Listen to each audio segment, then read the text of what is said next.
This is the Overdue Homework Podcast.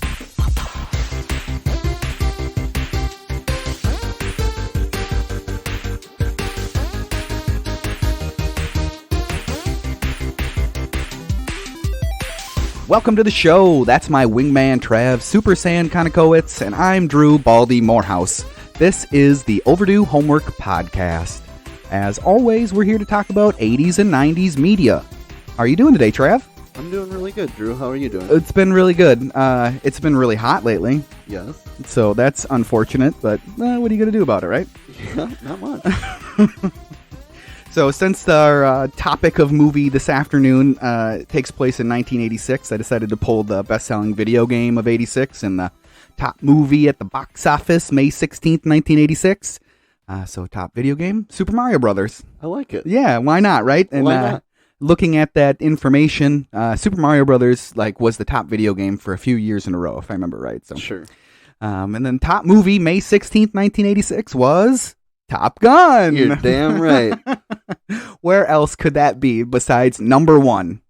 Do you want to share your overall impressions of the movie with me, please? Drew, I loved this movie beyond belief to the point where it's life-changing. And I wouldn't say life-changing in the sense that I'm trying to go be a pilot, but it is for sure one of my favorite movies of all time. I'm not ready to put it in a top 10.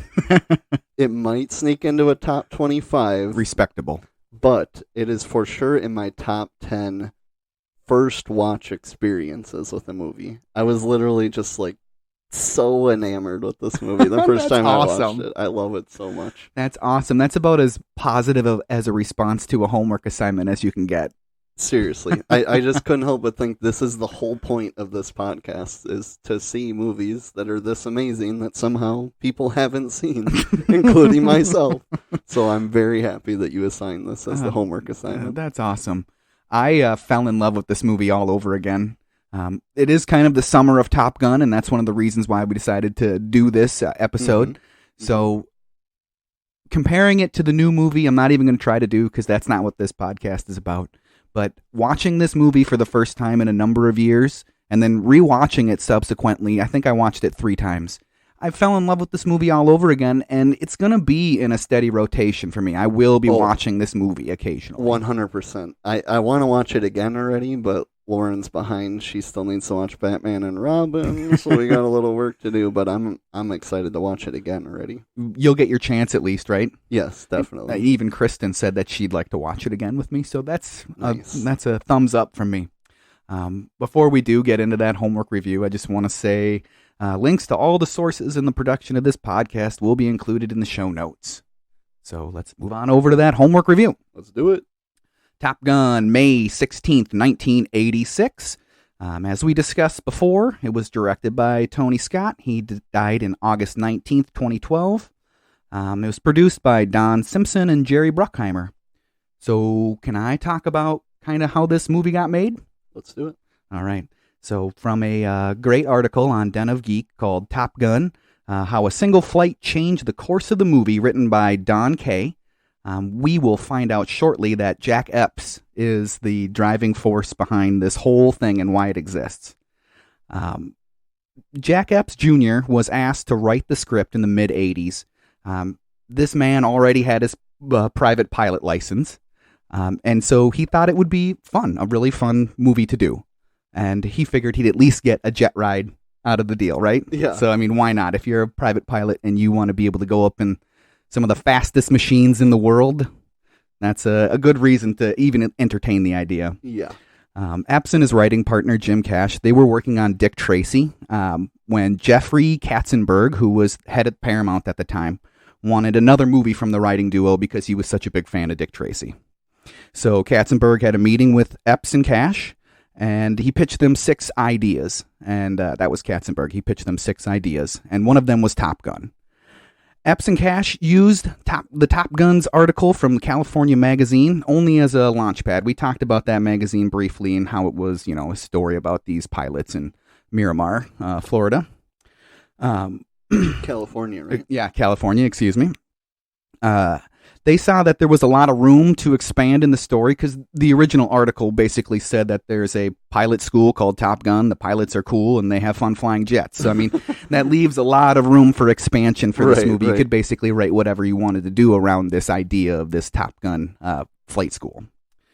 So Epps had a meeting with Bruckheimer and Simpson, and he said Epps said the only way that this movie can get made is if they actually get to use real planes. And if that couldn't be done, Epps was out. Bruckheimer and Simpson, they both agreed. Like, that's the only way this movie could be made is if you had access to the real jets. Right? I mean, that's the only way that this movie could be made. So old Brucky and Simps got the lobbyists from the Motion Picture Academy to get a meeting with the top Navy brass, and the lobbyists managed to convince the Navy to go along with the movie's production. The Navy had a condition, though. Epps had to fly in a jet. Perfect. So that's what he wants. Luckily, that's exactly what he wanted to do. Epps, on a side note, actually got to go through some of the same training that the pilots went through. That included swimming out of a submerged helicopter with a heavy pack on. No thanks. Yeah, no thanks is correct. No thanks. Epps also interviewed pilots and the radar intercept officers for real personal stories. No actual flight time in the F-14 Tomcat, which is the plane of subject in Top Gun. It was a classified aircraft at the time. He didn't even get to look in the cockpit. Oh, so okay. it was a big deal at the time. You know, top of the line, best fighter in the world, at least best Navy fighter in the world, at least. Epps flew with a few pilots named Boomer and Hollywood. Epps said that the pilots, while they were in the air, they said, this is a direct quote from the article, "We're not supposed to do this." Then they did a bunch of close passes and rollovers and dogfighting while pulling 6, 7, 8 Gs. Like, that's so that cool. is pretty incredible. And Epps said that they had a blast. After the script was completed and dropped off with old Brucky, Epps said that he wants Bruckheimer to think of Tom Cruise while he reads it. Epps said that he and Cash wrote the movie with Cruise in mind. So that was Tom Cruise was their guy from the beginning. Like, before anything was decided, you're going to have to go get Tom Cruise. You're gonna I don't have care to, how much it costs. You're right. It's Tom Cruise or bust. And he was a rising star at the time, Cruise was. He had actually just finished doing a movie called Legend. Okay. Have you ever seen that one? It's a pretty good movie. It's a fantasy movie about, I don't know, this elfin guy who Cruise plays in this battle with the devil. It's a pretty cool movie. Nice. So 2 days later, after they talked with Bruckheimer and Simpson, Don Simpson called Epps and said, "I will kill to get this movie made." So it seems like the ball is easily rolling on it. Yeah. The next steps were to get Tom Cruise to actually do the movie. At first, Cruise said he didn't get it. He just didn't really get the whole thing about it, I guess. I mean, whatever, I guess. So old Brucky said, "Why don't you have Tom go take a flight?" So that probably sealed the deal. Probably did. So that's what they did. And the pilots gave Tom the ride of his life, apparently. He threw up all over the plane, according to Epps. So Epps says that Cruise got out of the plane and said, "I love this. I've got to do this." That's pretty funny. After barfing up there, like, I love that. Right. And even in that article, I think Epps even alludes to the fact that Top Gun is the reason why Cruise became such like a speed freak about everything. Oh, I'm sure. So the rest is cinematic magic, cinematic history, and we have Top Gun. Let's talk briefly about the video game. We spent some time with it. So it was 1987's Top Gun for the Nintendo Entertainment System. I said before, it's famously hard. It is famously hard. It's really hard. Yeah. I did not do so hot. No, neither did I. But to clear up any confusion from the last episode, I do own it. Yes, he does. We played it, and it's hard. It seems like a pretty ambitious game for the NES, right? Definitely. The whole idea of flying through space in a nearly three-dimensional environment while things are coming at you, going past you, all that stuff. It is cool. It was innovative. Mm-hmm. Landing is nearly impossible. I told you I did it by myself, and I don't know if you believe me, but I did do it. I did believe you, but neither of us were able to recreate that. So No, not at all. So there's tons of copies of that game out there if you didn't manage to play it before this podcast, and I know for a fact it's on emulation, and I believe at one point it was on the Switch NES Marketplace. Oh, wow. So I don't know if it's on there anymore. I haven't been on that in quite a while. So Are we ready to go scene by scene? Oh, we're ready. All right. So in that opening sequence, I absolutely love the music. Oh, man. Danger Zone right away. I love it so much. Absolutely love it. You know, they're running around. Well, we get to see basically, there's a text that opens up the movie, and we get to see what Top Gun's about, why they're doing it, and that's your premise of the movie. Right. That's in a hand right there, in a basket there for you. That's what's going to go on in this movie, basically. All that action on the aircraft carrier in the opening is very powerful and very impressive, wasn't it? Yeah. It seemed highly dangerous, Yep. very exciting. Yep. Like, these guys are living on the edge, even if you're just working on the deck of that ship. Like, you're just seriously. living on the edge. Danger zone hits, like you said, and the planes are taking off and landing, and it's all the time, right into the danger zone. Or that song is a theme in this movie, and it's very appropriate. Yes. Quickly, we get to go right into the very first conflict. If you're going to open up a movie that's about fighter pilots, they should probably be engaging in some sort of fighter pilot action immediately. Yes. And it's so good. And I wrote down, how genius was it in this movie to do that right away and just pound the character names into your head? Yes. Right away. Yes. You know, Cougar, Merlin, Maverick, Yep. and Goose. Right away. Just away. Boom. Between it being on their helmets and them constantly talking to each other. I just thought that was really genius. Like, It is. there's no confusion in the beginning. No, and they all have their distinct helmets, so it's very easy to identify them at any point in the movie. Right. So like you said, Cougar and Merlin and Goose and Maverick are already in the air, and they're going to go check out a situation. And Commander Tom Stinger Jardan is not very pleased that Maverick is up in the air, and that's another theme in this movie. Yep. Maverick is not trusted as far as anybody can throw him. Right. At first in this air battle, they're unsure of how many MiGs there are in the air, but they confirm that there is 2. It's a pretty stressful encounter right away. Really gets your blood pumping right away in the beginning of the movie. Maverick goes for a missile lock, and he locks him up, and MiG number 2 is headed home. Yep. That's all it took, was just locking him up with that radar. The first MiG, though, it locks up Cougar, and Yes. Cougar does not handle it well. He does not handle it. No, well. he does not handle He's it ready well. to throw in the towel. So Maverick is in there, being a true Maverick, and getting right in there, and he's in Yep. there to save the day, help Cougar and Merlin out. Mav does one of the more implausible things I think you can do in an airplane, and it Right. becomes his signature move, but he moves directly above the MiG and inverts and gets within a meter and Yep. gives him the finger. Gives him the finger, and then they take a good old Polaroid. Which that Polaroid, if the flash was on, so that Polaroid would have turned out as a picture of themselves reflected in the canopy, right? Yeah, exactly. They would have developed that and been like, oh, it didn't get anything. Yeah, but they pretend like, oh, I got a Polaroid of it, but no, that didn't happen. They do talk in the rest of the movie as if it's been completely confirmed and documented, because everybody's Right. like, oh, you did that? Oh, Yeah. I read about that. Yeah, it's classified. MiG-1 is bugging out. Yep. But yeah, Cougar, like we said, he can't handle the pressure. So miraculously, Maverick and Goose guide Cougar back in. They're both on fumes. It's Yeah. a super stressful And that's situation. after landing first. Yeah, He like- lands and just takes right back up Takes and right goes back off up. after him. Yeah. They manage to get Cougar and Merlin back down on that deck. They land pretty hard, and guess what? Cougar quits. Yeah, and I'll say that when Cougar is stressed out and ready to seemingly throw in the towel and give up on life, Mhm. playing the game before watching this did not help, because I thought for sure he was going to crash, because we crashed so much trying to land on this thing. I'm like, yep, Right. he's done for sure. But he survived. Yeah, I'm not a naval airman by any means, but I think if somebody that has experience in that situation and the way that plane was coming in all over the place, Oh my gosh. I bet you he would have had, in actuality, a very, very small percentage chance of successfully landing on the Right, aircraft carrier. But he did it, thanks movie magic. Yep. But we see Cougar in Jardan's office, and he says that, my wife and kids, man, I'm holding on too tight. Yep. I lost the edge, and he tosses his wings in and he quits.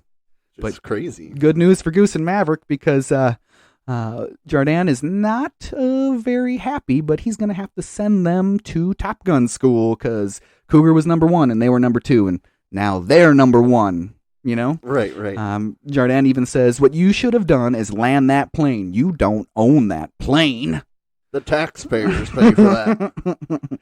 He also says that that Maverick is one hell of an instinctual pilot, maybe too good. Mm-hmm. So I guess he's got some respect for Maverick's just skills in general. So can you clarify to me, these planes that they're up in the air with, Mm-hmm. are they like enemies scouting something out? I'm kind of confused as to what they are, because they didn't try to shoot them. No.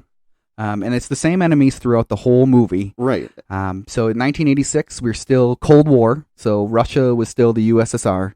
And I think that they're supposed to be Russians. Okay. And I don't, in actuality, where the Iron Curtain is, it's not terribly far from the Indian Ocean. Okay. So I believe it's supposed to be Russians. They never say Russia or anything like that. They just say MiGs. And the MiG is a Russian aircraft that was developed by them. So I think it's supposed to be Russia. I didn't look it, and I was even debated on even talking about it, but I'm pretty sure it's Russia. Okay, yeah. So yeah, they're headed over to Miramar, so that's pretty exciting. We get to see Fighter Town, USA, and it opens up with Maverick and his iconic motorcycle ride down the runway, right? You've seen that a million times. I've seen that before. I like it, though, because you can just, like, feel the excitement coming off of him. Like, he is genuinely like, hell yeah, I'm here. Like, and it's so important that's the second time we get Danger Zone in the movie already. Yeah. So that's great. Yeah. I'll take it every time. I wrote, you did not just hit me with Danger Zone twice. They did. They're like, Danger Zone? You're getting it again. Danger Zone. They're in the classroom now. And all the pilots are there. They're all kind of sizing each other up, It's the first time we get to see Iceman. There's that odd hard-on joke, which it was very weird. I didn't quite grasp it. I didn't get it either. That's very odd. It was just weird, but whatever. We'll move on past that. We also get a breakdown of what Top Gun really is from Viper, played by Tom Skerrit. I'm a fan of Tom Skerrit. He's good. He tells us everything that it's about. And in that scene, they do a really good job of shooting it and making you feel like you're in the classroom, like you're about ready to go through this with them. Yes. Which I really appreciate out of that. And you kind of get the sense of who this competition's really going to be between. Like, the room is full, but it's between Maverick and Iceman. There's nobody else. It's going to be one of those two. You already know right in the beginning. I like that moment between Maverick and Viper when Maverick is talking to Goose and he says, I want to know who's the best. Right. And then immediately Viper goes, well, if you're wondering who the best is. Yeah, that's awesome. And he says, do you think your name will be on that plaque? Yes, sir, I do. Maverick's arrogance certainly comes through in that scene, and it's not the last time. Yep. He says he likes that arrogance. He does say that. He compliments him on that arrogance. Now, right after that, we're headed to the bar. They got to go get some R&R. Got to go relax, right? Yep. The line in the beginning when Maverick goes, this is what I call a target-rich environment. Yep. The lines like that in this movie are super cheesy, but they work. Yeah, they're entertaining and they're funny, and it really speaks to probably a lot of how these people actually were. Right. And what does he say? Goose, even you might be able to find someone here. Yeah. I'm just looking for someone who's willing to talk dirty to me, I think he says. That's what he says. We do get the rundown from Goose that Iceman is the best. Yeah. And so if you didn't already know. If you didn't already know, if you didn't understand that, Iceman is the best. There's immediate conflict between Maverick and Iceman. Really sets up the tension for the rest of the movie and sets the tone that Iceman is not a fan of Maverick, and I think the feeling is definitely mutual. And he says, this is Iceman. He's cool as ice up there. He doesn't make mistakes. So not that Maverick makes mistakes, but you can tell that they're polar opposite pilots. Yeah. He's better safe than sorry, and Maverick's trying to show off anytime he can. Caution to the wind. Yep. We get to see kind of it's a weird premise. The $20 bet about banging somebody in the bar. Yeah. I was just like, oh, right, that's where this is going, huh? Yeah, went there. Okay. But then we get one of the next more famous scenes in this movie, You've Lost That Love and Feeling scene. Yep. Neither Goose or Maverick can sing. Yeah. Neither of them can actually sing at all whatsoever, but they're singing to our new character that has walked in. Everybody in the whole bar joins, and it works. It does work. It works. So she says, sit down. I'm Charlotte Blackwood. Yeah. Hey, they have Charlotte. they have some tense and sexually intense back and forth, and Maverick and Charlotte together in there. You can tell that they're already working out their chemistry in the movie, and it already seems like sparks are flying. So I like that about that. But she does reject him. My friends are here. Yeah. Don't quit your day job, basically. Don't quit your day job.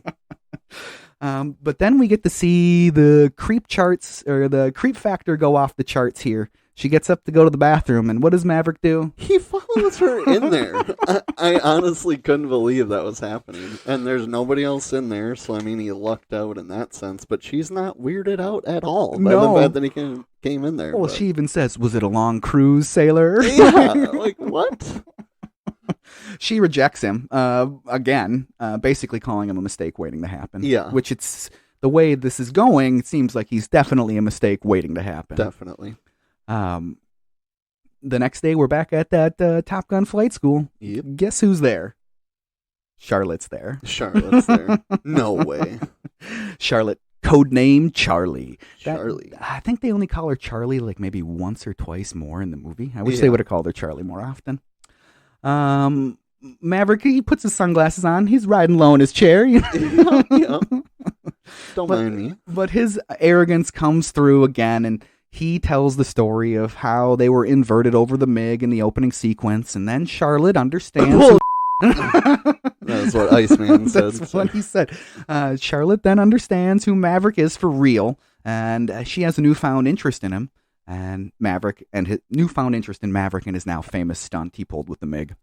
But Maverick, being kind of petty, sees this as a chance to get back at her, and basically says, you have security clearance, you can read about it. Yeah. Which is pretty funny. Yeah, I like that. It's pretty good. But now we get into some action, which is much needed. Like I said in the last podcast, it's acting, flying. We are now on flying. Yep. The first hop. Those like voiceovers by Michael Ironsides. I love those voiceovers when he's talking about like their standings and stuff in the class. The flying, like I said, the flying sequences are what this movie's all about. It's what I want to see. They're always exciting, no matter what. I just can watch them and watch them and watch them. Yeah. The clock is ticking, and as of now, we're keeping score. Yep. That's my best Ironsides impression. We get Jester, which is Ironsides. Jester versus Maverick and Goose.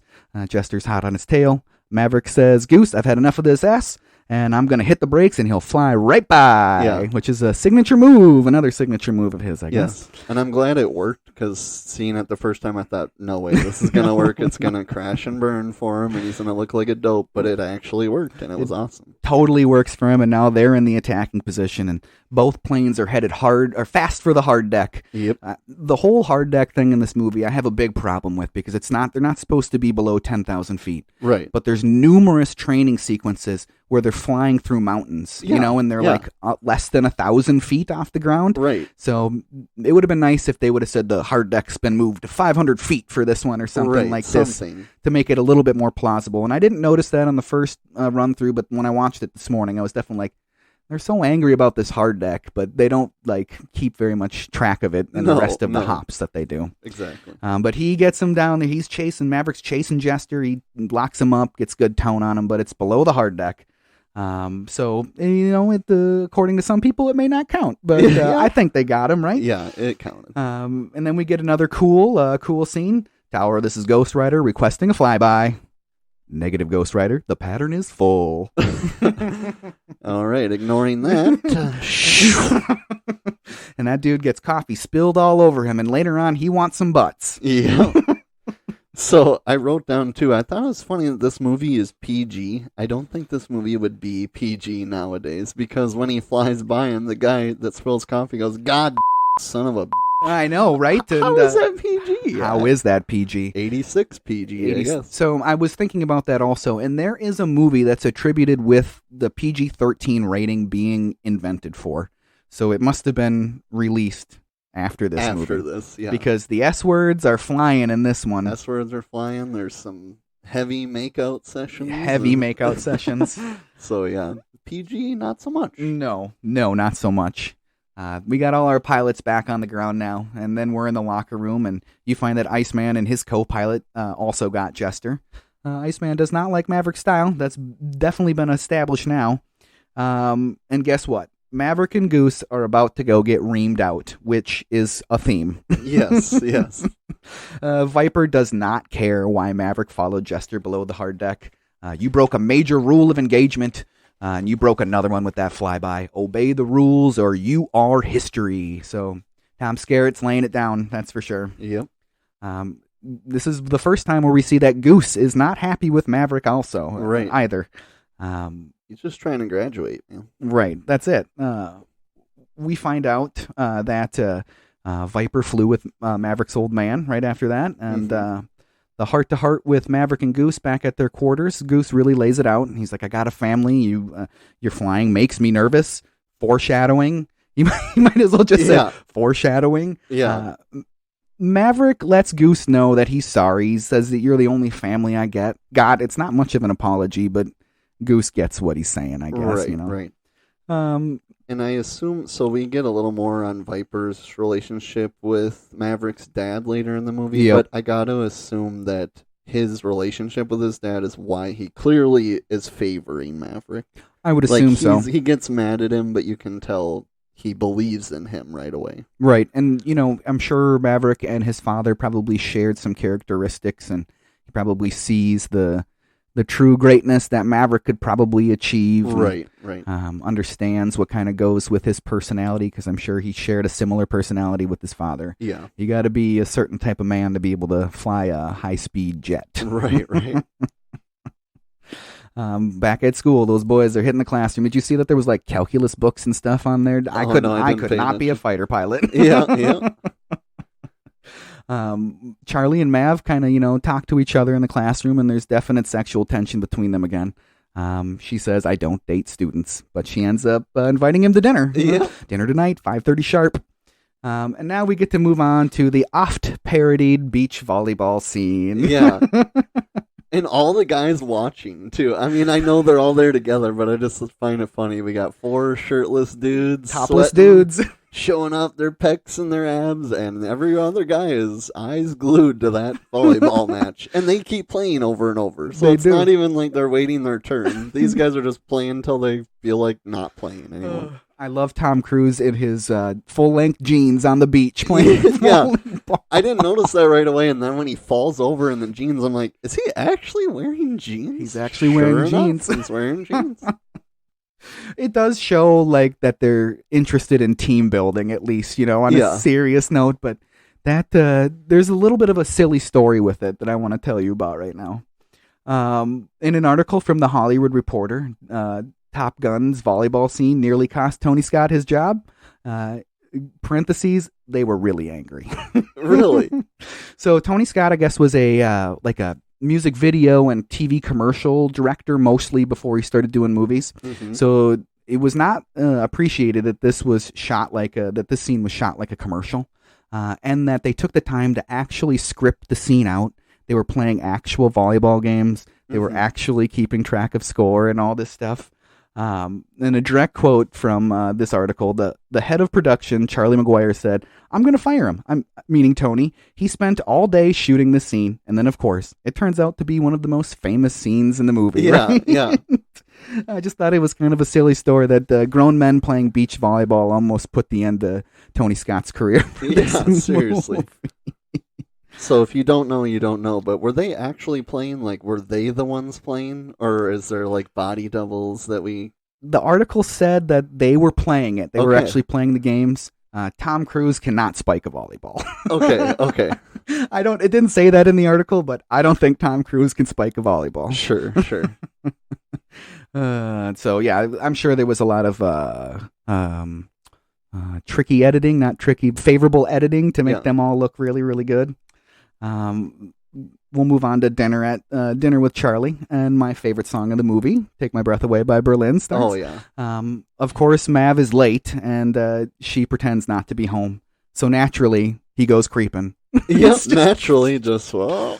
Maybe I thought about that a little bit, and maybe that's something that would have been a little bit more acceptable in 1986 if you went and knocked on somebody's door to be like, well, they're supposed to be home. Maybe I'll walk around to the back of their house and see if they're back there. Right. I mean, before cell phones and all that type of stuff, I could see that maybe happening. That's your only option, It's still kind of weird. I thought the first thing I thought in that is he just sweat like crazy playing all these games of volleyball, and then he just goes there to the date. But then, sure enough, one of the first things he says is, "If you don't mind, I'm gonna go take a shower." Like, what? I do mind. Yeah, you can't take a shower at my house, you disgusting pig. So they do end up having dinner because she denies him that shower. Yeah. And she says, I'm hungry. So he's like, oh okay. Whatever you say. We'll have dinner. Charlie says that she wants to be honest with him why she has him over. It's the MIG, not the sex. So they keep talking a little bit more, and Mav really wants her to just relax about the MIG. It seems like he wants to get to know her, right? He's really interested in her. Oh, for sure. And it seems like he's willing to be different. Like he was broken up about being late, and it was sundown in California in the middle of the summer. So what was it, like 10 o'clock at night? So and it said 5:30. Yeah. So was he or like 5? Was he like 4.5, 5 hours late? Yeah. Like that. Looking at his watch at 8. Like, oh god, I'm 3 hours late already. I don't have any more time for another game. I'm sorry, Goose. I know it's a tiebreaker, and I know we went 4 hours past when I was gonna leave, but I gotta go. They really hit it off, at the end of this scene, and Charlie says this is going to be complicated. Then we get a great flirty play by Maverick. He gets up from dinner, and Charlotte asks where he's going, and he says, I'm going to go take a shower. Yep, just leaving the sexual attention there over and over and over. And then he leaves. He's a pro. He's a real pro. He's a pro. He planted the seed. You know the rest. The next day, they're back on base, and they meet in the elevator, and Charlotte wants Mav to know that she has to be an instructor first, and that love interest second. AKA, I still have to rip you in class today. Yeah. So I'm glad we cleared that up. Mav seems to be understanding, and he says, "I'm glad we've got that straight." But we get to see Goose's family arrive at the airport, just to make it even more sad for what's going to happen to Goose. Yes, much more sad. Now we're back at class again. Did you like their giant console in front of all those TVs to just like pause the tape, like this giant console, and it's like click, clunk, click. Yeah, like, seriously.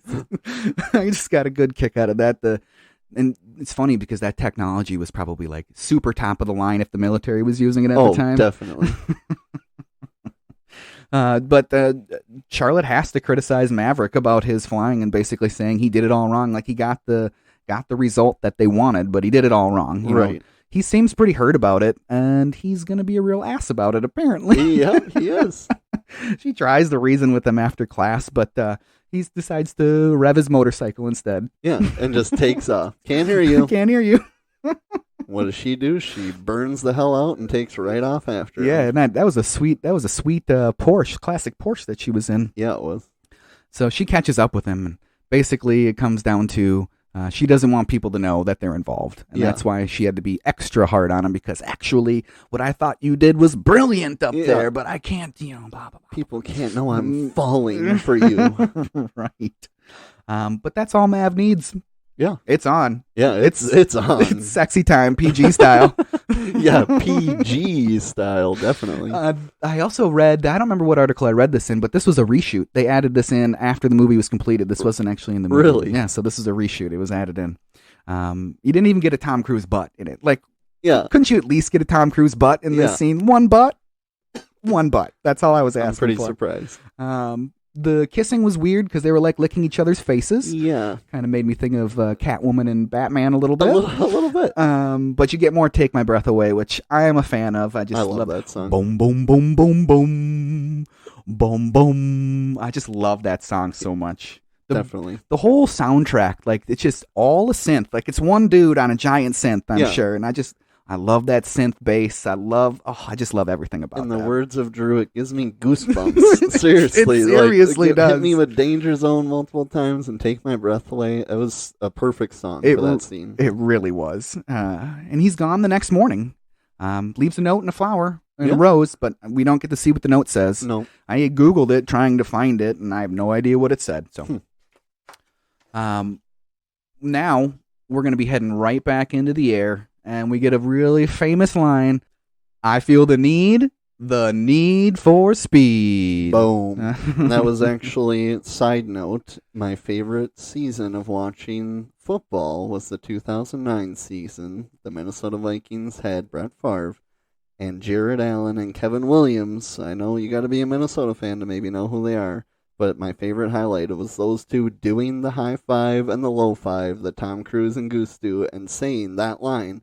And I had no idea it was from Top Gun because I've never seen Top Gun, so it just made it so much more badass in my mind. This movie is iconic. Super iconic. Straight up iconic. And now all these points in your life can be drawn together into one movie. Right. It's crazy. It's crazy. We get another voiceover from Jester. Training is half over. First place, Iceman. Second place, Maverick. And then Viper's in the air today, so that's exciting. And you get holy it's Viper. There are a lot of S words in this movie for a PG. A lot of S words. Yep. Maverick leaves his wingman Hollywood immediately, basically, to go after Viper. Viper is his eyes on the prize. That's what he wants. He wants to get a kill on Viper. Never leave your wingman. Never leave your wingman, because there's Jester, because Jester took care of Hollywood, no problem. And then there's Jester. You're dead. You're dead. You're dead. So hit the showers, boys. Yep. It's one more instance. Jester confronts him in the shower. It's one more instance of Maverick doing a great job, saying he's a great pilot, but you made all the mistakes. Every mistake you could make, you made it, but you're a great pilot. You looked good doing it. You looked good doing it. And Goose is even more down on Maverick. Oh, yeah. Maverick tries to apologize, and he's like, I know, Maverick. I know. Yeah. Like, woof, that's like the. I've heard it before, man. It's like I'm not mad at you. I'm disappointed. Yeah, which is worse. It's just way worse. I do get the sense, though, that he still trusts Maverick, if not because of having to be able to do his job. He has to be able to trust his pilot because he's not flying the plane. Right. Or if he, having enough experience with Maverick, understands that Maverick's a good dude, he just needs to make the right decisions. Yeah, I'm sure it's both, but you certainly don't want to portray not being confident in your pilot. That's before very you true. Go up there too, so it kind of blow over it. And yeah, that's very true. That's exactly what you would have to do to keep the working relationship going. Otherwise, it's not going to work out between the two of them. We get some goodness gracious great balls of fire, and they're on a double date at a public bar on base, and she was concerned about them knowing that they're together. Yeah. Charlotte was concerned about them knowing that her and Maverick were together. Apparently not anymore. That was a fun scene. It's a little, instead of comedy in this movie, it's like broken up with musical numbers to relieve the stress, which is fine. They're entertaining and they're fun, but there's not a whole lot of really comedic lines in the movie. Yeah. I really like that scene, though. Yeah, it's a really, another scene to make you really feel for Goose and his family. Yeah. Yeah, to make you really feel for him. So Maverick and Charlotte are out of there, and we get some more awkward kissing on the dock. Yep. It was just weird kissing on the dock. Finally, we're going to be back up in the air, which I'm always happy to talk about. 2 weeks to graduation, Hop 31. Every point counts. For the first time, we get to see Maverick and Goose fly with Iceman and Slider, so this should be a treat. It's always you get the top two up there in the air. I'm sure since it's the 31st hop and the last one, he describes it as the 16th hop, so I'm sure they have flown together before, but it's the first time we get to see it. Right. Iceman takes the lead on the bogies, and Mav is not a fan. That SOB cut me off. Yeah, seriously. Iceman refuses to come off of the bogey when he obviously can't get a shot on it. But when he finally does, I don't know if it's a case of him coming off too late or Maverick being too aggressive. They end up in Iceman's jet wash, and it's just pure disaster. Pure disaster. And they get the first engine flames out, which sends them into that flat spin, and both engines get killed, and they're spinning so fast that neither of them can get to the ejection handles. Maverick's pinned up against the canopy, so Goose has to pull the handles in the back, And even as he's pulling it, you hear Maverick say, "Watch out for the canopy." But Goose, he hits that canopy full force, and I'm assuming he died, if not instantly, very quickly after that. Right, yeah. God, that was just brutal to watch. Very seriously. brutal. And then when they pull him out of the water, like, is that actually how it would be done? Just like Yeah, him. I thought the same thing. You're just gonna wheel his dead hanging body. My up gosh, that was tough to watch. there? That was really tough to watch. Yeah, it was a very emotional scene. Tom Cruise did a really good job in the water with it. It was a very emotional scene. Really good scene. The first time I watched it, I was more in shock than anything because I told you earlier in the movie I thought Goose is dying for sure. And then I get to a point where I'm like, nope, Goose isn't going to die. And then sure enough, he does. But I analyzed the scene a lot more the second time. And the first time, I thought it was more Maverick's fault. The second time watching it, I mean, clearly, Iceman, what do you need 20 seconds for? I mean, get the hell out of the way if you're not going to do it. But also, Goose was egging Maverick on to go for it. He was like, come on, Maverick, let's go get the shot. Let's get the shot. Come on. So, God, it's like all three of them's fault. But it doesn't make it any easier to take. No. I definitely was welling up the second time because I knew it was coming. Yeah. And, it's a sad-ass scene. It man. really, really, really is.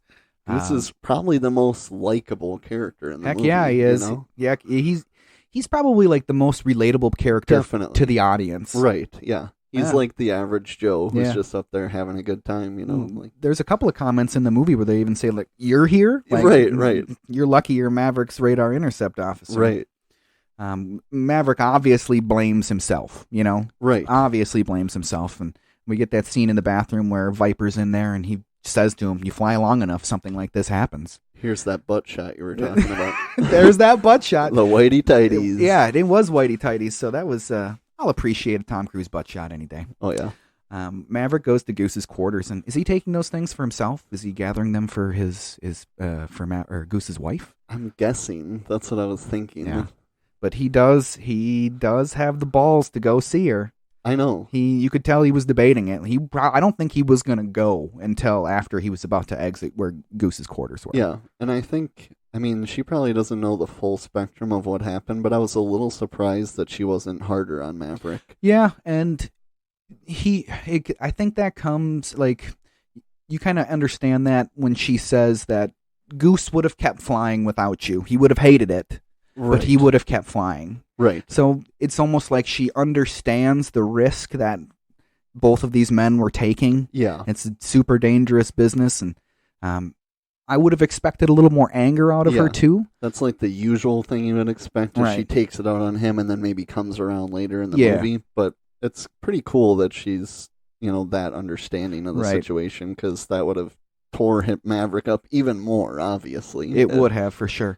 Do you think that maybe even goes as far as the Navy saying that she can't be angry about it when in this movie? She can't be angry about it. These men know what they're getting into. Possibly. That makes sense. So I that thought crossed my mind when I was watching it, one of the watch-throughs I was doing. I'm like, is that maybe a product of that relationship with the Navy, that they can't even do that to show it in a negative light? Right. So I don't know. I mean, it was an interesting reaction. I would have expected more anger out of her. Yeah, and like you said, Viper tells him, that happens, you got to get over it, and it's like time to move on. Mm-hmm.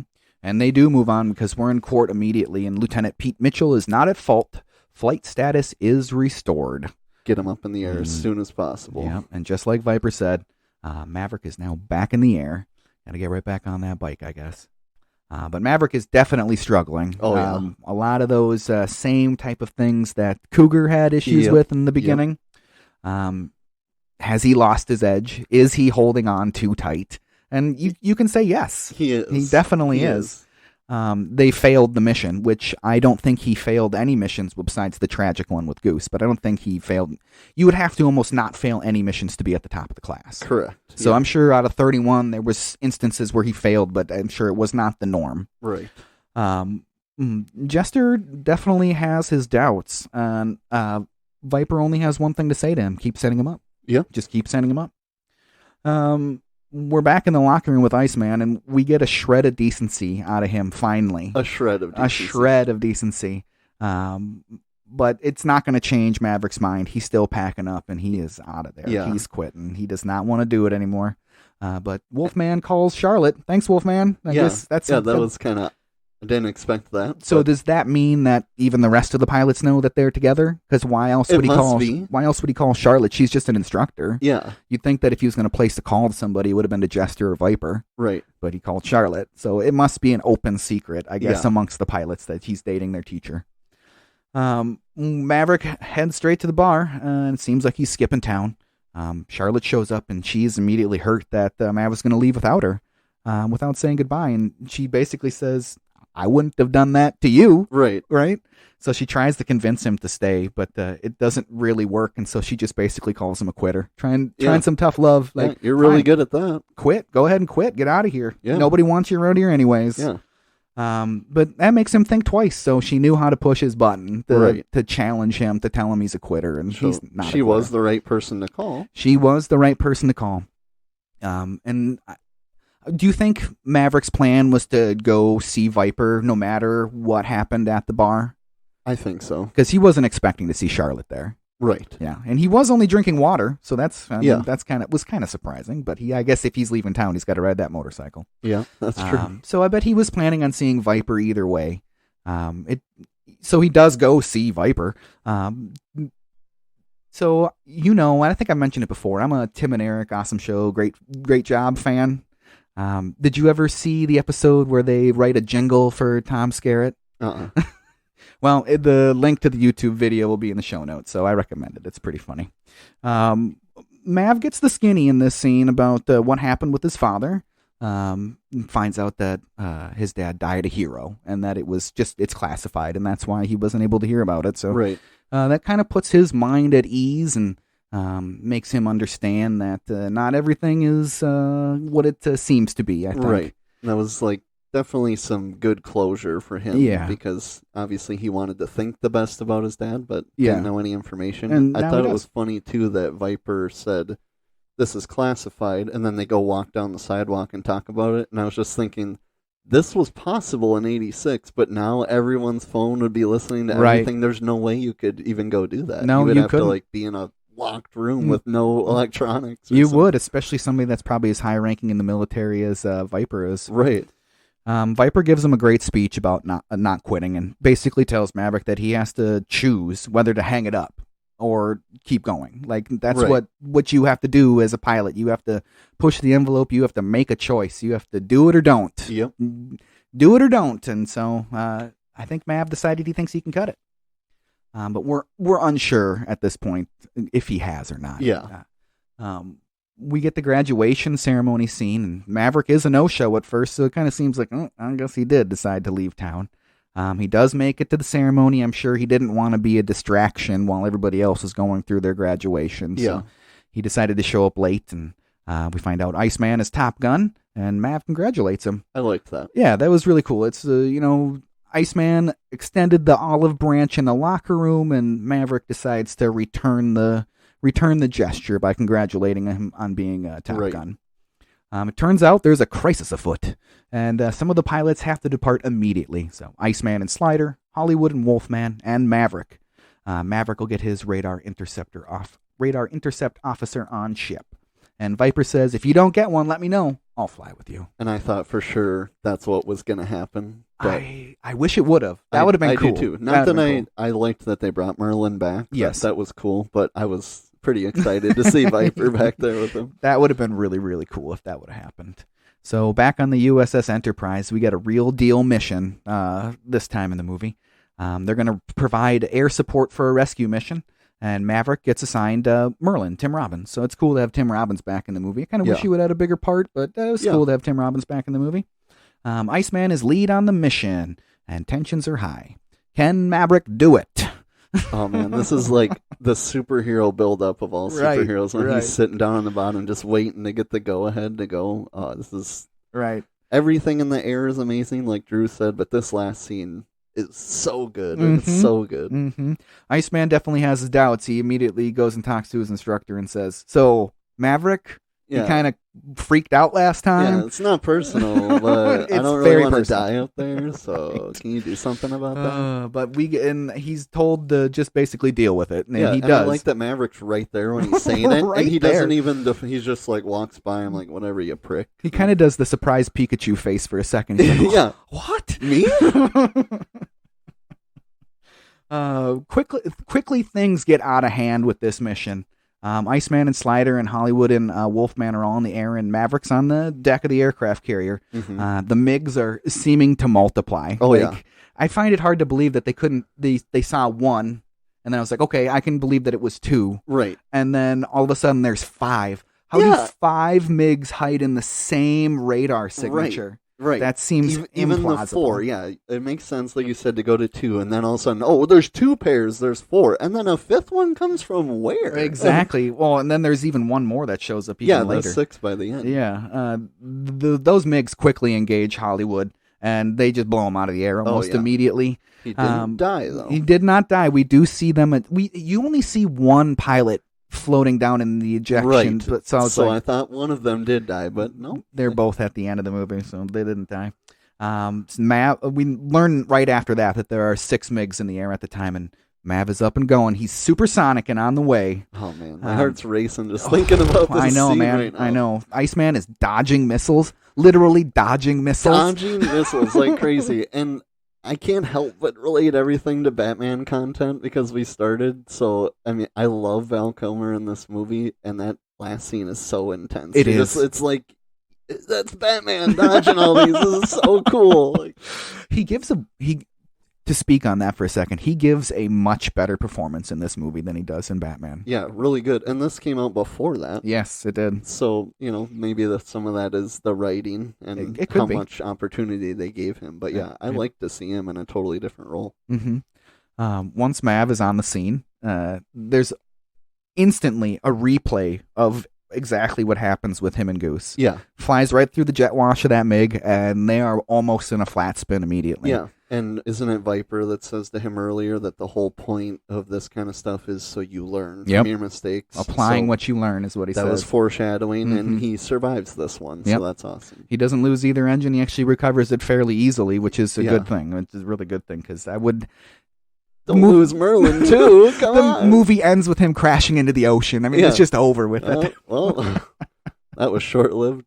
It does cause Mav to disengage immediately, but he finds his confidence, luckily. He kind of snaps out of it.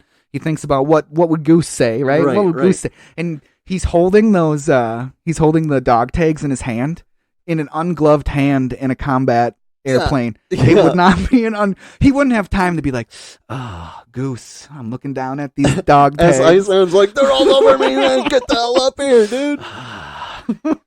So that was just funny Hollywoodness. Yeah, just funny Hollywoodness.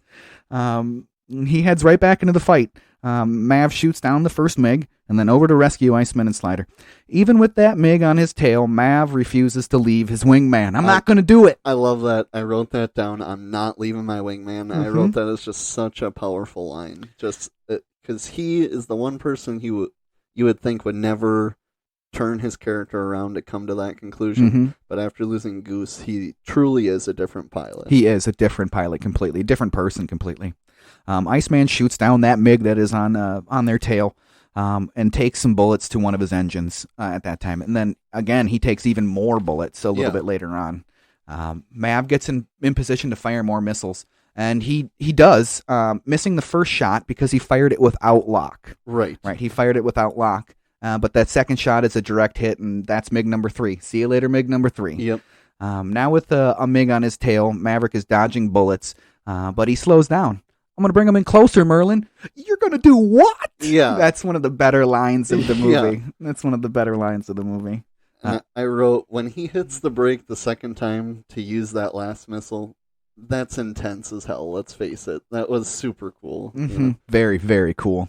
So he manages to do it. He does just that and gets behind that fourth MiG and blows that sucker right out of the sky. See you later. See you later. The remaining MiGs are bugging out. Big cheers all around. Yep. How hot do you think it is in that command center in that aircraft carrier? Oh, insanely Insanely hot. They're in the Indian Ocean. It's probably over 110 degrees in the middle of that ocean. Oh, yeah. And the dude's doused in sweat. They're all just between stress and the heat, he's just doused. I asked a coworker friend of mine who was on an aircraft carrier, how hot are those ships actually? He's like, they are unbelievable. You cannot believe how hot those ships are. Oh my gosh, I'm sure. Yeah, I thanks Troy for the information. I appreciate it. Yeah. We get one last flyby. So classic Mav, right? Yeah, gotta do it again. Spill that coffee. That guy gets coffee spilt on him three times. Three times yep. in the movie. He never did get those butts, though, I don't think. No, he didn't. And back on ship, we get a real happy ending. Mav and Ice are now besties. Yeah, that was pretty cool. You! Yeah. You can be my wingman anytime. Bullshit. You can be mine. Yeah, I love that so much. And now Maverick is famous, and he gets to have his choice of duty. You can go anywhere. You can do anything, go anywhere. Where do you think you want to go? I'm thinking of being an instructor. Top Gun? God help us. God help us. And then that's what he does. He heads straight to Fightertown, USA. And they make it look like he flew a Tomcat there, right? Yeah, they show it landing, so maybe he did fly it directly there from the Indian Ocean. He's like, see you later, guys. That's what we do. So back at the bar, he is, contemplating his existence. He's just lived the most exhilarating few months of his life, I'm sure. And yeah. Where do you go from here besides trying to take the knowledge that you've gained and pass it on to other pilots so that they can help protect the United States of America as well? Right. But somebody plays their song. Oh my goodness. He's like, what? Charlie? So he walks over to that jukebox and he's just like, man, I can't believe it. And then, what? There she is. And guess what? We get the happy ending, which I'm very happy about. I love the happy movie. Happy movie ending, and I love this movie. Just plain and simple. You own the movie, so I need to know if this is actually where it ends, because on Paramount, it seems to stop abruptly, and if anyone has Paramount, if you use it on your PS4 and you want to fast forward to a spot, it goes 12 seconds at a time. So I had to go through the whole movie 12 seconds at a time to get to it again, and it ended in the same spot. And then when I rewatched it, it ended in the same spot again. The last thing I hear is Tom Cruise after she asks how the second one went when he says he crashed and burned the first time, and he says, I don't know, but it's looking good so far. And then the movie just ends. Fade to black. That's how it ends? Fade to black. Wow. Okay, yeah, there's no credits. It just stops and goes to the next movie on Paramount. So I was like, is that how it ends? There was a couple of different endings. One of the endings was where they just have the music playing. And you don't even see, I don't think you even see Tom Cruise in the bar. It's just at the bar and the jukebox is playing Love and Feeling. You've lost that love and feeling. I think they had to reshoot this. Like it was another added on scene at the end. And in the article I read, they said when we just put that song on and when it hits, you've lost, and they're making out, it just is like, it just was perfect. It was the perfect ending for the movie. So sure. A hard cut like that to the end is kind of jarring, and you're kind of like, oh, what? But I think it worked pretty well for this movie. Yeah. It worked pretty well. Leaves a lot of questions, really left open the idea of a sequel. Oh, yeah. Which I did a little bit of research into looking into a sequel. It just never really got off the ground. The sequel just never got off the ground until, obviously, 2022 when Tom Cruise single-handedly willed it into existence. But that's the movie. I love that movie, like I said, and I just can't wait to watch it again. Blown away. It's just such a great movie. It created so many stereotypes for 80s action movies. It's just a trendsetter. Oh, yeah. Everything after that. It's like there's action movies before Top Gun and action movies after Top Gun. Right. It just really created this whole idea of super intense action movies where there's not a whole heck of a lot of story, but if the action is good enough, you will watch the whole thing. Agreed. And something else watching this, I couldn't help but wonder, do you think Tom Cruise was an option to play Batman in those first movies? I don't know. I don't recall ever seeing anything like that, but it seems like it would have been somebody that they would have been like, Batman? I couldn't help but think, obviously, Tom's an attractive man, so I think he would have pulled off a really good Bruce Wayne. If he was willing to try to Christian Bale his voice, I think maybe he could have been a good Batman. But if he tried to Clooney it and just talk normal, then he would not have been a good Batman. But he's a good-looking dude, and he's a good actor, and I feel like he's got that lower face that we liked in Clooney out of the suit. I feel like he should have been an option if he wasn't an option. I think that would have been a very interesting casting choice to have Tom Cruise be Batman. It would have been a really interesting thing to see. It would have been highly athletic, I believe. Way more athletic than Keaton's. I don't know if his style of acting at the time would have really cut it for the storytelling that Burton wanted to do. I agree. Now that you say that, he might not have been the most Burton actor to put in that spot. But, I mean, he's a good actor. He is incredibly handsome in this movie. Yeah, he is. Just incredibly handsome. I can't believe how handsome he is. Man crush. Yeah, no, I've always liked Tom Cruise movies, and he is one hot dude, that is for sure. Yeah, and I absolutely love this movie, and hopefully we can revisit it sometime in this podcast in some way or another. And if somehow you didn't do your homework and you still listen to this and you thought it was awesome, please do yourself a favor and go watch Top Gun, because it is so good. I can't even express how much you need to watch Top Gun. I'm the crazy person in 2022 who's obsessed with a 1986 movie, but seriously, it's so good. It is so unbelievably good. It's going to be tough to move on after that because I just want to keep talking Top Gun. I know. Let's watch it. we have homework to assign, unfortunately. Well, not unfortunately, because it's fun. It's watching movies or playing video games, so it's fun. We are going to do Dumb and Dumber. It was on the top of our list, so both of our lists needs to be done. Sense. Yep. 10th episode. Yeah, it makes sense to do it, right? That was directed by Peter Farrelly. Farrelly brothers. It looks like kind of looks like Farley. It's the Farrelly brothers. Directed by Peter Farrelly. It was written by Peter Farrelly and Bobby Farrelly and Bennett Yellen. Why are you yelling, Bennett? Bennett Yellen. You may remember the Farrelly brothers from such hits as Kingpin in 1996. There's Something About Barry and Mary. There's Something About Mary in 1998. Outside Providence in 99. And then the rest were after 2000, so according to this podcast, they don't exist. It made $247 million. That's a lot of money for a comedy. Yeah. Adjusted for today, it's $487 million today. Thanks a lot, usinflationcalculator.com. I will get through saying that in one day. It'll happen. Someday. Starring Jim Carrey as Lloyd Christmas, Jeff Daniels as Harry Dunn, Lauren Holly as Mary Swanson, Karen Duffy as J.P. Shea, Mike Starr as Joe Mentalino, I bet you that's what it is.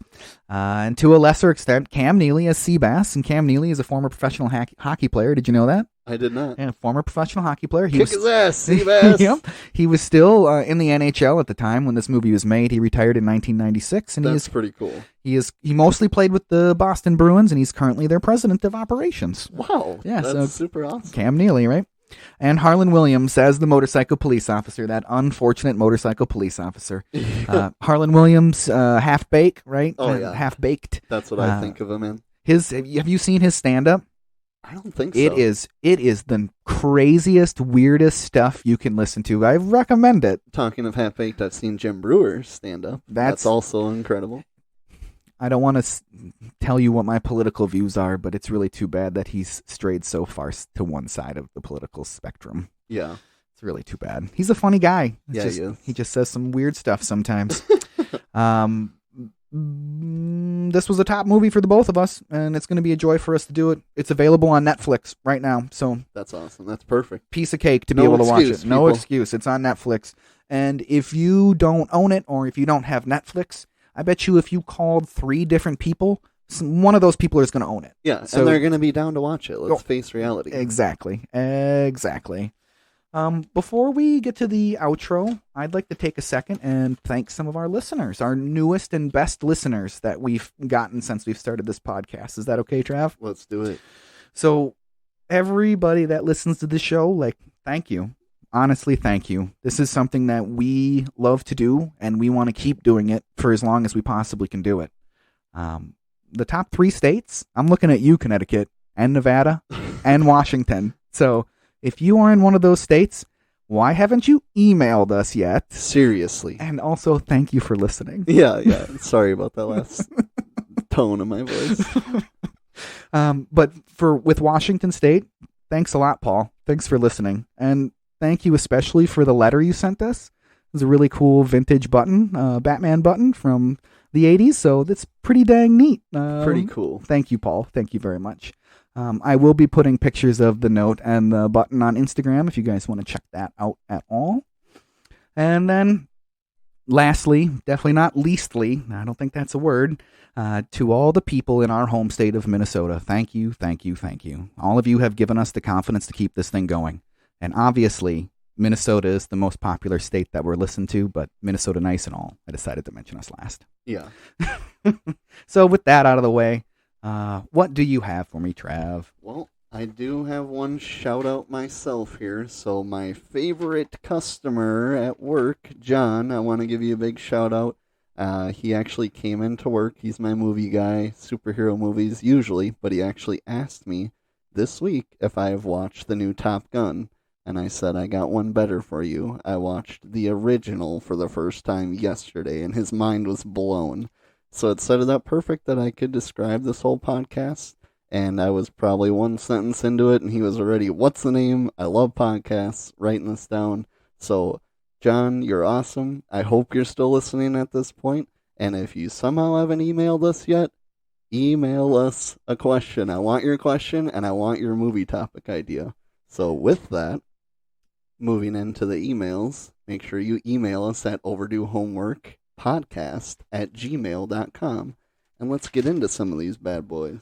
I just want to say, too, if you just want to email us a story about something that's in your life that relates to the 80s or 90s, just please, anything. We'd love to read it on the air. 100%. And it doesn't have to be as amazing as the questions that I come up with. That's impossible to do. It's impossible. So if you want to just email us and say, what is your favorite color? I'll make it fun. I'll be the troll in Monty Python. And what is your favorite color? we'll make it fun. So just do whatever you got to do. Just email us a story, a topic, a question. Say we suck. I don't care. Just email us. Yes. So, getting into those emails, we actually have a big 3-parter from somebody who goes by Timotheus1978. So this first part is going to portray to you, Drew, much more than me. He wants to know, since we talked about this in the emails last time, Halloween that is, he said, do you guys remember the Halloween snowstorm of 1991? My brothers and I went trick-or-treating in the snow, and we got tons of candy because no one else was out. The next morning, however, I had to deliver the newspaper even though the postal service called off delivery. I was not happy. So he wants to know, what was your experience that night, or did you even get the same snowstorm where you lived? So my experience that night was very similar to Timotheus 1978. My experience was very similar to yours. Just for our non-Minnesota listeners, quick backstory on this 1991 snowstorm. It is affectionately known as the 1991 Halloween Megastorm. People still talk about it today. It's just one of those things. You remember that? Where were you? Blah, blah, blah, blah, blah, blah, blah, blah. It's just one of those things. Minnesotans love to talk about the weather, and we're really proud of when we get lots of snow, apparently. Yeah. It was like 2 feet of snow in like 12 hours, so it was a lot. I tried to go trick-or-treating. I believe my dad took me out. I tried to go trick-or-treating. My sister was too young. She would have gone trick-or-treating, but she was too young to go on the snowstorm and try to trick-or-treat. We made it one house. We turned around and decided to drive to the mall in this terrible snowstorm. So we went to the Madison East Mall. At the time, we had the Madison East Mall and the River Hills Mall in town. We went to the Madison East Mall because it was the mall on the way out, so it wasn't like as busy, hopefully. But of course, it was just jammed wall to wall with kids in Halloween costumes. Yep. And that was the one and only time that I went trick-or-treating at a mall or like an indoor building. It was always neighborhoods other than that. So that's cool. what I really remember. I remember it being super duper snowy and it taking a long time to get to the mall, but we got our candy on Halloween, so it was pretty cool. That is cool. And sorry, Timotheus, but I was only 2, so I do not remember the snowstorm. But luckily, you've got some more emails here, so the next part of this says, you mentioned that you guys are going to do the Ninja Turtles movies. 1 second here. He said, you mentioned you guys are going to do the Ninja Turtles movies and original TV show. I am casting my vote for those to move higher on the list. Those lean green fighting machines were my favorite heroes in a half shell, and if you don't do them soon, I'm not going to cut you any slack. Thanks, Turtle Power, he says. Well, luckily, Timotheus, this will be coming up sooner than later. You will get some turtles in a half shell. Do we want to reveal how far away it is? Or we'll leave him on the hook. We'll leave him on the hook. We know him, so we'll leave him on the hook. We'll leave him on the hook. It's coming, though. Yep. Your wish is coming. Yep, it is. It's coming.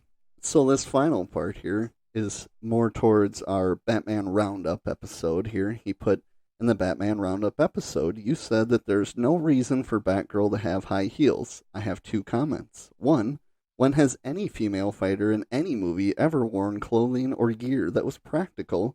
And then 2, one benefit to fighting in high heels, pounds per square inch. High heels could do a lot more damage to an enemy face with far less force than that of a big fat boot or shoe heel. Thanks again. The show is awesome, and the 80s and 90s nostalgia is amazing. I'm looking forward to more. So, I'm going to say that we can be a little hard on him because we know him. That isn't exactly what we were going for, to try to find a reason for it. He's sounding a little bit like a Hollywood director here, defending the idea to put the high heels on. But it's more of, like Drew has said, it's kind of sexist, a little misogynistic, and why can't she be badass without high heels? And I think the reasons of needing high heels do not compare to all the reasons of not wearing high heels in this situation. I will say, if Batgirl Barbara was a video game character and her heels applied a higher boost to your damage, I would have her wear the heels. Yeah. So it's legitimate. It's legitimate. Yes, you could probably do more damage to somebody's face with some high heels. Yes. I will give you that much. Yes. But it is still extremely sexist. Yes, definitely. But I really appreciate the emails, so keep absolutely. them coming. That was awesome. Timotheus, 1978. So now we're moving on to our next one here from Nicholas. Wants to know, what were some snacks and beverages you could always count on at your grandparents' house growing up? Pringles, that was the number one. My grandmother loved Pringles. Pringles and root beer, those were always around. It's one of the first things they would do, would go into her fridge and get an A&W root beer. Nice. She had one of those like plastic racks that you loaded the pop cans into. Oh, perfect. So then you pull it out, and kind of roll down and over. So yeah, that's what I remember. And there's the Pringles. She loved Pringles. Cheese and plain, that's what it was. Cheese and plain. Yep, love those Pringles. She actually gave me, on a side note, that's where I get my love of Cheese Whiz, is that side of the family. Oh, I nice. love Cheese Whiz. Cheese Whiz on a very toasted English muffin.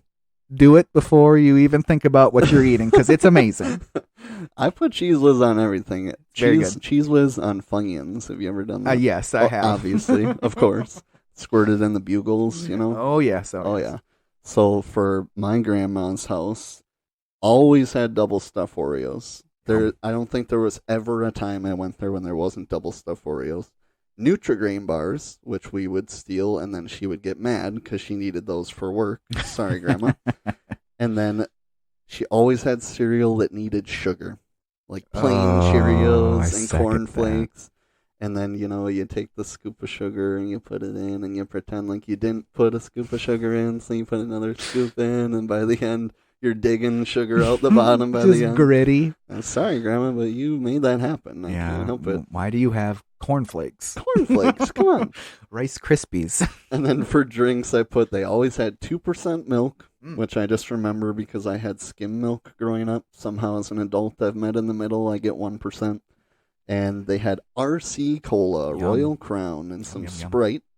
And then I think this was just when we had get-togethers, so I don't know if it was someone else bringing them coincidentally, or my grandma always had them on lockdown, but the little plastic juice with the impossible foil to get off the top of those little juice boxes. Little jugs. Little jugs, yeah. Little jugs. You eat a little aluminum foil, no big deal. Wash it down with some kind of good juice. I do buy my daughter those occasionally at the gas station, because if she's had like a good swim lesson or something like that, they're like, we can stop at the gas station and you can get a treat. Yeah. So she'll pick those little juices. Pro tip, Get a straw that's a non-bendable straw. Put your thumb over the top of it. You can jam it right through the tinfoil. That is a good idea. Pro tip. That is a pro tip. All right, our next email comes from Sufferin' Succotash. Wants to know, who was your favorite Looney Tune character growing up, and what was your favorite Looney Tune tandem? So my favorite Looney Tune character growing up, I was a really big Taz fan. He had that, he had a spin-off show in the 90s, which I really enjoyed. But I think if I had to pick one, it would be Bugs Bunny. Yeah. It's the obvious choice, with Daffy Duck being a pretty close second. Yeah. Elmer Fudd, he gives a lot of good comedy relief. Yeah. The physical comedy that gets portrayed onto him, that gets put onto him, is some of the best physical comedy in I guess I shouldn't say. I guess it's still considered physical comedy, even though their animation sells. But I guess if I had to pick one, I will choose Bugs Bunny. Good choice. And then my favorite tandem, so it's easy to go like Bugs Bunny and Daffy, because all of those hunting all those hunting cartoons that they did, everything that they did together is always just golden. But I think I will choose Wile E. Coyote and Roadrunner for my favorite tandem. I like it. I like it. Whenever those ones would come on in the block, it was always like, I love these ones. I love Wile E. Coyote and Roadrunner. I especially like the Wile E. Coyote ones where he had speaking roles, and even when it was with him and Fred the sheepdog, like when they would, morning Fred, like I really love it. Yeah, those are really good. I liked his speaking roles. Like it was really fun to hear him talk. But so I would say that's my tandem. I like it. So I thought of Bugs too, obviously. I think Taz might have been my favorite, but I put Marvin the Martian. Oh, good call. Good choice. Marvin the Martian. Mm-hmm. Still got the shirt I wear to this day. And my tandem is the same as Drew. Proving again that we have a lot in common, because I love me some Roadrunner and Wile E. Coyote. Absolutely. So the next email here comes from the Loch Ness Monster. Wants to know, were you a lake kid or a pool kid growing up? A pool kid. I spent plenty of times in lakes like anybody from Minnesota does, but I much preferred being in a pool as opposed to the lake. Sure. If I did go into a lake, it was always with shoes on. I just couldn't do it. So. Yep, the water shoes, for sure. Yep. So pool for sure. Turtle Lot Pool here in town. That's where I hung out all the time. Nice. So I don't feel like we had any good outdoor pools in New Ulm growing up. So we had the Vogel Arena, which was inside, and that was cool. But if I had to pick, I was a lake kid. I loved being out on the lake. I loved tubing any chance I could get. That was super awesome. And my dad loved to fish, so I was on lakes a lot as a kid. That's awesome. But I was kind of like a dolphin. I love the water. Yeah, me too. Next question here comes from, if we could only turn back time, wants to know, did you wear Jinko jeans as a kid? I was not allowed to wear Jinko jeans. Not allowed to wear Jinko jeans? I tried and tried. I was not allowed to wear them. My mother would not buy them for me. I like that answer so much. I was not expecting you to say that. I would have worn them. I would have. I wanted to. She thought you'd end up in the wrong crowd of people with them Jinko jeans. I guess. I don't know. She wouldn't let me do any of that stuff. It's all right, though. She had my best interest in mind, right? I hope, right? She did, obviously. I sure did. Thought they were cool. I remember having 2 pairs. There's no thinking. They were cool. They were so cool. Did you have like those giant ones that had like the 56-inch wide bottoms that were just like... I didn't have the insanely big ones, but yeah, I did have 2 pair that eventually both got just like totally thrashed. Completely because that's what thrashed, happens to Jinko jeans. But nope, I was forced to wear loose fit painter jeans, because that was like the other option, right? The painter jeans with like the loop on the side and the pockets on the other side. Oh, the painter jeans. The painter jeans. Let's see. I believe this is the last one here. Comes from Back in the Day. Wants to know, were there any bands or artists that you listened to as a kid that you were afraid to admit to back then or now? I don't know if I was ever really afraid. I've just kind of always had my musical taste is never really. I don't know if I was really ever afraid to really. So I wasn't afraid to admit it. I didn't go around freely saying that I liked them. Sure. But I really think NKOTB had some true slammers. So New Kids on the Block, holler at you, because I was not afraid to listen to them. That's for sure. I had a couple of cassettes, so. I think that would probably be the answer. I'm definitely not afraid to say it now. Yeah, I don't care for sure, at all. for But sure. I think at the time, circa 1991, I don't think I was telling my my second grade friends, I love New Kids. Yeah. I don't think I was. Well, we're not afraid to admit anything now.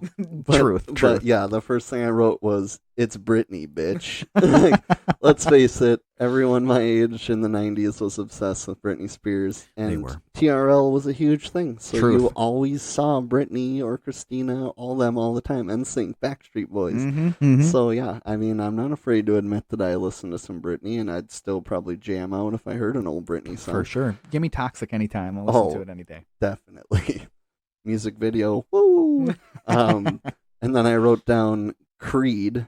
I remember at Christmas where I was just super excited that I got both the Creed, Can You Take Me Higher, and the Red Hot Chili Peppers, Californication album in the same Christmas. It was like my life was complete. Yes. That I enjoy Red Hot Chili Peppers, but the Californication album I can never listen to again. Really? A friend of mine had his license because he was a year older than us. He just started school a year after than everybody else. So he had his license when none of us else did. And so we would ride around in his truck basically all summer. And it was on repeat all summer. Yeah. So I cannot listen to Too much. Californication. It's this first note of Californication or Scar Tissue. It's click. Yep. I just can't Yep. do it. Skip. Do it. I can't do it.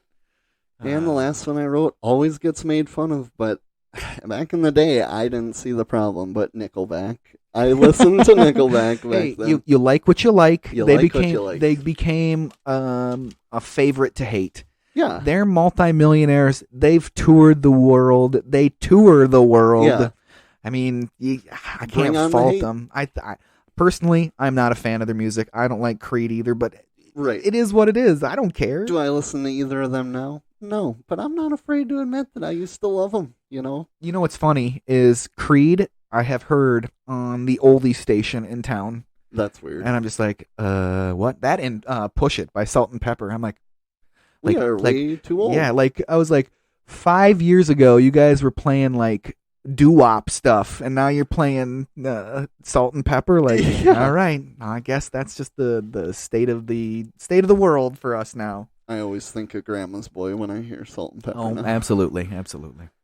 But that wraps up emails for us. So a reminder that next week's homework is Dumb and Dumber. Should be a lot of fun. I would assume 99.9% of people that are listening to this podcast have probably seen that movie already, but you know how amazing it is, so you're going to watch it again, just like we are. Makes sense. As I said before, please make sure you guys are emailing us at overduehomeworkpodcast@gmail.com. Check us out on Twitter at Overdue Homework and on Instagram at Overdue Homework Podcast, where Drew's going to keep you updated on everything Overdue Homework.